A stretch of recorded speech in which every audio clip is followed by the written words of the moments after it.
Welcome to the Dice Tower, a series of video reviews about board and card games. Here are your hosts, Tom Vasel and Sam Healey. Hey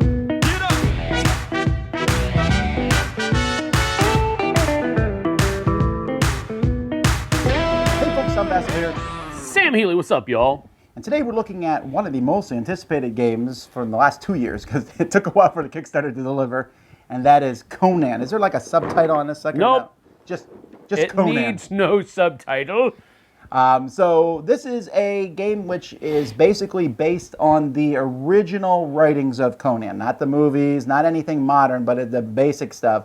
And essentially you take Conan and his friends and you fight against monsters. The band of cohorts. One person is going to be controlling all the bad guys and everyone else will control Conan. You can play 2 to 5 players. Scenario based. There's a lot of stuff in this game. You're about to see all of it. Very cool.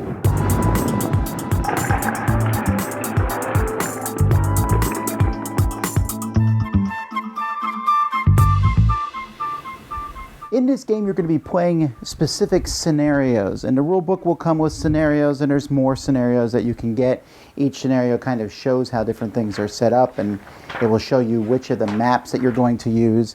And the game comes with 2 double-sided maps. We got this village here.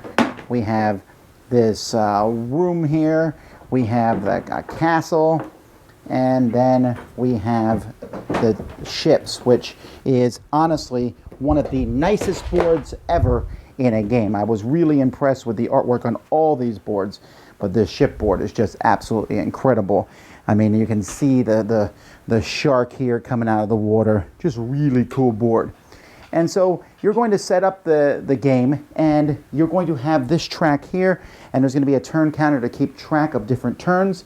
Most bad guys have hit points 1, you take them out. But if a bad guy has more than 1 hit point, you also put them on the track to keep track of how many times they've been hit as time has gone by to see when they die and such.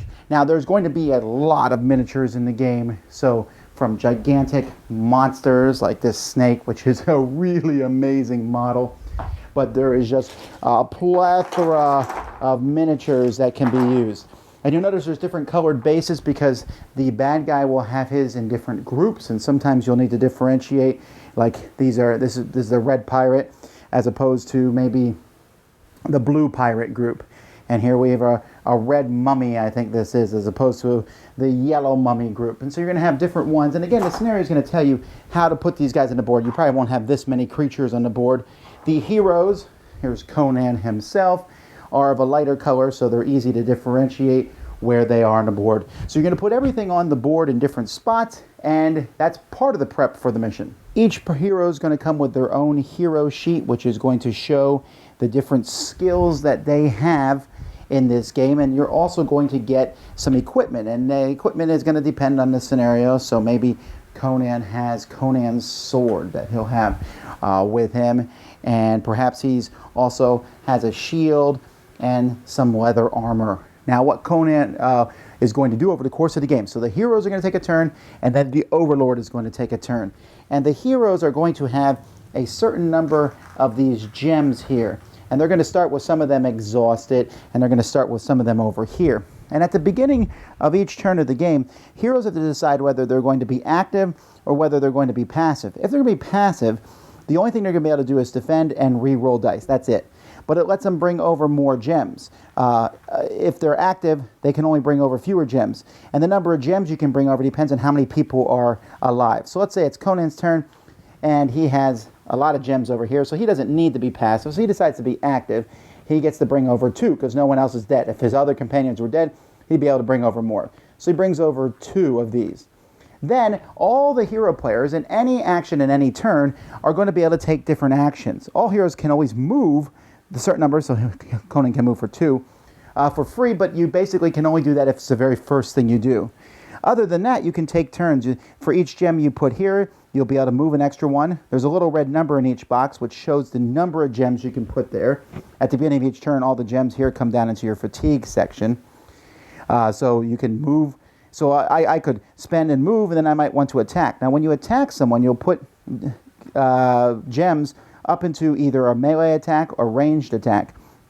So let's say Conan decides to do a melee attack. So he puts 2 up here. Now, for each gem he puts up there, he's going to get a red die.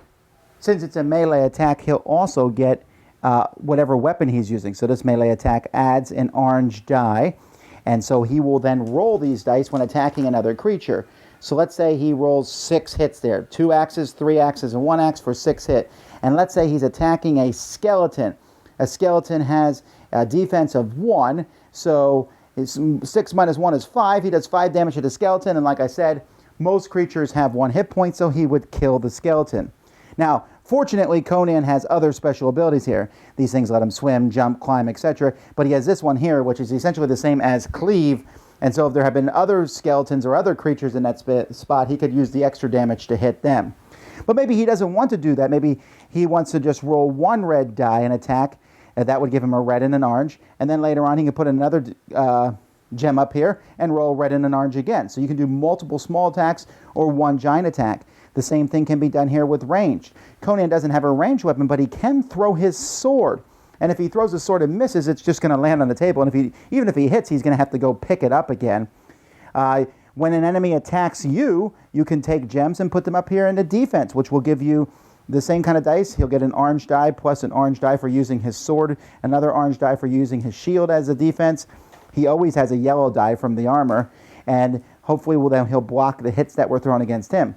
If Conan doesn't block hits against him, he's going to have to put gems over here into the wound area, where he'll have to use either healing spells or potions to get them out of there.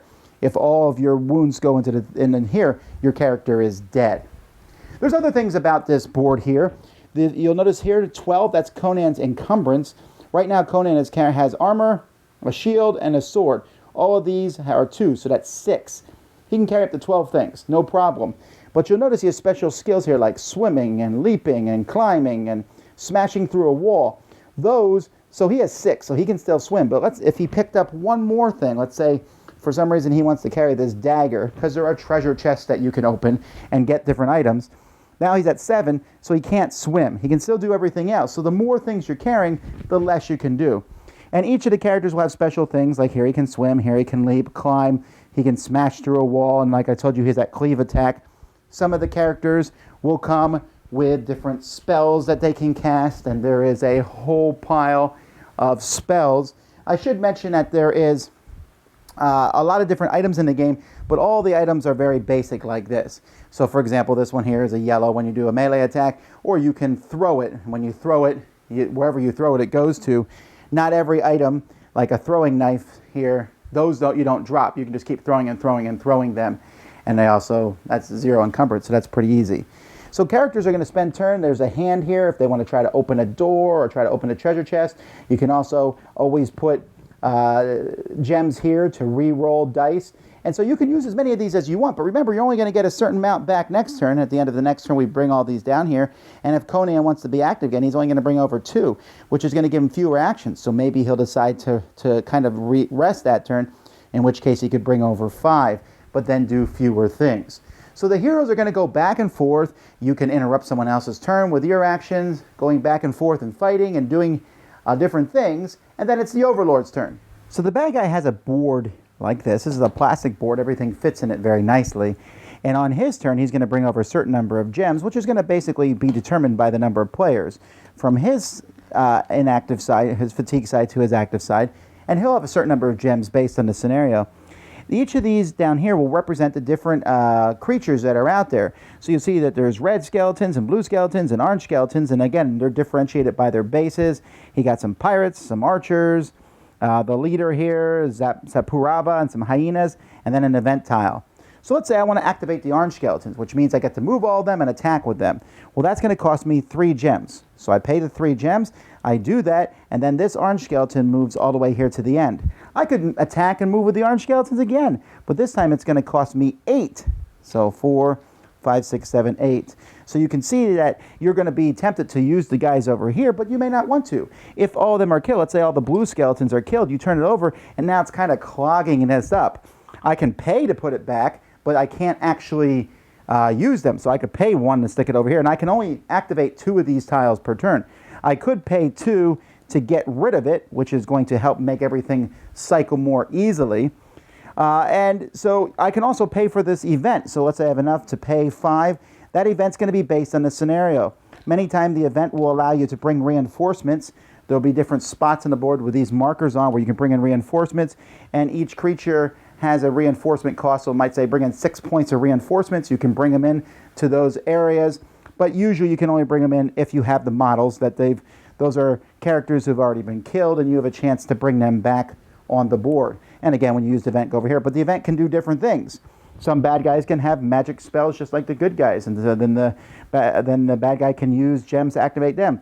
He can also use gems to activate more defense, let his creatures move farther, or re-roll dice just like the hero can. So that's basically a kind of a quick overview of the rules. There's lots of different pieces and lots of different special rules that are going to apply to each of the scenarios. You'll notice that they'll tell you if you're using 3 heroes or 4 heroes. Each scenario will tell you how difficult it is for the heroes to play, kind of how it sets up, what happens when when you play this thing. So here, for example, you can get reinforcements, or all his archers can fire again. And so there's kind of just different things. There's going to be a different deck of different items that you can get when you open up different treasure chests. But other than that, once you set up one of these scenarios, you can go. Each scenario, there's like a storyline where you can follow through, but each scenario isn't tied to the next. So I could just jump to this scenario and play it. Each scenario might have different characters involved, different bad guys, and different weapons. It's not like you're building up experience and going through a campaign. So you can just pick one of the other scenarios. Each scenario takes between an hour to 90 minutes. Okay, so first of all, I'm just going to get this out of the way. This is not a PG game. It's Scantily clad women are afoot. right, so just keep that in mind. It's based on the original Conan stuff. I don't want to drag this review down, but it's there. It's in the game. Not a ton. Also, as something just to keep in mind, they sent me the Emperor's Edition, or whatever it's called, of Conan. So there's a lot of extra stuff that was included, miniatures and stuff, and you don't need any of that. I didn't play any of that with anybody so far. We haven't played with it at all. But some of those pieces may have shown up in the thing. Just keep that in mind. But there is a ton of stuff in this box. Yes. What do you're the miniature guy. Where are the miniatures? The miniatures are off the chain. Very, very well done. And just... they're equal to Cool Mini or not, I think. Yes, and you don't have to put them together. They are single molds. They are durable plastic, not so rigid to where they snap easy, but also not so flimsy that you got, weird looking things all over the place that aren't easily fixable by a pot of warm water. Snake is amazing. The Snake model is really, really good. Yeah, you gotta have a Conan in a Conan game. You have to have a large Snake model, and then you also have to have a camel. Well, that comes in the Kickstarter stuff. And that comes in the Kickstarter, but it's cool. I don't care about the camel. All right. Okay, so now, my one negative thing, other than maybe the artwork and stuff, but the artwork, well, I'll get back to that. It's amazing, though. The artwork is amazing, board yes. Artwork is possibly the best boards I've ever seen for a game of this style. That's how good those boards are. Okay, yeah, I can see that. I'm not talking about, there's other beautiful boards with cities and stuff, but for like playing on this kicks Descent and all those boards around the block. Yeah, with it how does. cool this looks. Yeah, it's cool. The one major problem that this game has is the rules. Now, it comes with 2 rule books, which drives me nuts. The rules for the Overlord are in the Overlord's rule book. The rules for the heroes are in the heroes' rule book. And you're like, well, that makes sense, right? Kind of. Just give me a scenario book for the Overlord. Yeah, right. And then give me all the rules in one book. Because we're like, oh, yeah, this is an Overlord rule. I need to look in this rule book. And there's a lot of holes in the rules, I guess. They're not huge things. You can just go, yeah, that makes sense. We'll do it this way. Okay? I could learn how to play from these rules. I didn't struggle with them, but there was a lot of times I was like, I don't know. That isn't necessarily a bad thing, though, to have those kinds of rules where you just make a general, a common sense ruling when you're reading it. I don't mind. I wish that they would have maybe said that clearer in the thing. Yeah. And the whole thing is really loosey-goosey. Every scenario, they're like, we suggest you use Conan with these weapons, and we suggest you use this person with these weapons. So am I supposed to use those? No. Can I really buff up Conan? Sure. You know what I mean? It's kind of... Conan is buff. Okay, well, there's definitely the truth to that. I think one of the problems you'll run into with this game is every player is going to want to play Conan. Because You got to take turns. Conan is just a beast. He just comes in and just. Yeah. The other characters are good, but I think I could qualify. I can objectively say Conan's the best character. Come on. What's the name of the game? Okay, I understand Conan's that. Friends? No. Name of the game is Conan, baby. All right. So if you play when you're playing 3 characters, and get the person who's not playing Conan the other 2. Yes. Okay, but now the system itself, This is where the rubber meets the road. the Overlord bad guy system is maybe the best I've ever seen. The best Overlord system, and that's coming from a lot of. I mean, I think it's better than Descent's Overlord system. I think it's better than Level 7 Omega Protocol's Overlord system, that's a which good I one. really enjoyed. But you're right, this one is better. But this one is better than that. So, kudos on how they restrict the Overlord, but yet give him freedom at the same time to do whatever he wants to do. Right, I mentioned that loosey-goosey, but when it comes to how the game plays, really enjoy that. I love how the heroes can split their actions up. Conan can run and swing, pause for a moment while the magician goes over and does this, and come back to Conan and he swings again. Right. Or Conan can come in and do one major swing, or do a bunch of small ones. Right. Oh, that whole gem system works really well. That's what I'm talking about. This whole gem system of where the heroes are using the gems as both action points and hit points. The Overlord is using it as action points. It's just a really neat system. The row of bad guys that the Overlord has at the bottom, where they stay in order, and the order that they're in determines how much you have to pay in order to use that group of bad guys. I was really taken aback by that system, and that's the whole core of the game, really. Right, and it's neat because that combines with the fact that the game is not complicated. Right. Every weapon is use this die, use this die. It's not use this die. Maybe you get and a it's reroll. +2 against zombies and all that jazz. It's just extra dice. There's a few minor things. The spells are probably the most, when you cast the spells, those have everything else is just straightforward, and it's essentially Conan running in and fighting hordes of guys. Yeah. The bad guys are just hordes of them. There's occasional and a big giant one, and that really, I think, stays true to source material. Yeah. I mean, if you look at the front of this box, it shows Conan with all these skeletons around him. That's what the game feels like, because he slices the skeletons, and you're like, ah, ha, ha, and then a whole bunch of skeletons go, Then and there's show up. that big dude that shows up. Yeah, well, that's because I want to stick Cthulhu and everything. Blam! I'm not going to turn this board over again, though, because that was a lot of noise. Yeah, actually, well, I have all the miniatures in here, but you probably would be happy to see how I have them stored. But they're not painted yet, so. You wouldn't. I am thinking about getting them painted, though. I really like this Paint game. them yourself, Tom. It's going into my collection. Oh, that's why you're not going to paint them yourself. I like how I really like campaign games where you go through and as time goes by you get more gear, but that can be wearisome. Sometimes I just want to play scenarios, and that's what this game does. I can flip through the book and play any scenario. Here's what Conan has in his cohorts. Here's what the bad guys have. Let's play this one. Oh, I want to play you want to play against the giant snake? He shows up in the very first scenario. You want to play against some other monster? Great. He's here. Oh, these monsters, you can make. I'm sure there's going to be hundreds of scenarios online soon. And I'm sure the fan community will come out with a campaign system if Monolith doesn't have one planned already. I guess. I'm just saying I don't miss that. It's kind of nice to open the box and play. Yeah, exactly. I love the scenario-based version of this game.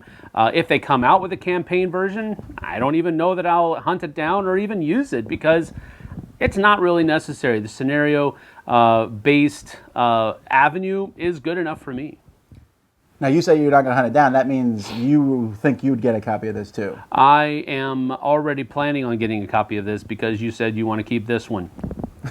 Sorry. So I'm going to have to get my own copy. I got rid of like 4 games to fit this in. Think about it, though. You could save getting rid of those 4 games. No. Really, Conan for me is one of the best games of the year. It's definitely one of the best games of this type. There's Dungeon Crawl is maybe not the right word, but it's pretty close. And I love how fast the games are. They're an hour, maybe 90 minutes. Right. And I would say a good 15 of those minutes were setting everything up. Once you get everything set up, then it's just run around and kill stuff. That's true. And we looked in the rules a few times, but for the most part, once you know what's going on, yep, Yeah, it's this is roll dice and see this who is gets killed. straightforward. This is straightforward. This is a game of high adventure. Yeah, so if you like Conan, this is the best Conan game there is. There's not many anyway. Well, there's like, what, 2? Okay. Maybe 3? Which kind of boggles my mind because you think it's like a game right for that. But this is Conan done. I mean, the first one was an adventure game, which you liked, but... Yeah, but it was more Age of Hybor. It was more of a... It was a game set in Conan's universe more than it was a Conan game. This is a Conan game. Yeah, and I'm really excited about that. More stuff planned, and I just want to see the more models used in there. I want to use Conan and his lion. I want to see what the different archers do and what new big giant monsters. There's a dragon. I want to see Conan go up against a dragon. I'm really excited about where this goes. But even if they added nothing else, right? You and we have just at this box, more than enough. Oh, it's really an entertaining, fun time. And so for me, 2 battle axes up. Cool. I'm going to give 2 Crom thumbs way up for this one as well. Monolith is a huge up-and-comer to the the miniature gaming world. So they even have another Kickstarter going on right now, which we won't mention any more of. But it's a really cool game as well. So yeah, 2 Crom thumbs way up. All right, I'm Tom Vasel. Sam Healey. See you guys on the flip side. Thanks for watching our review today. For more information about board games, as well as the #1 board game audio podcast, check out Dicetower.com for reviews, interviews, and more. I'm Eric Summerer, and you've been watching The Dice Tower.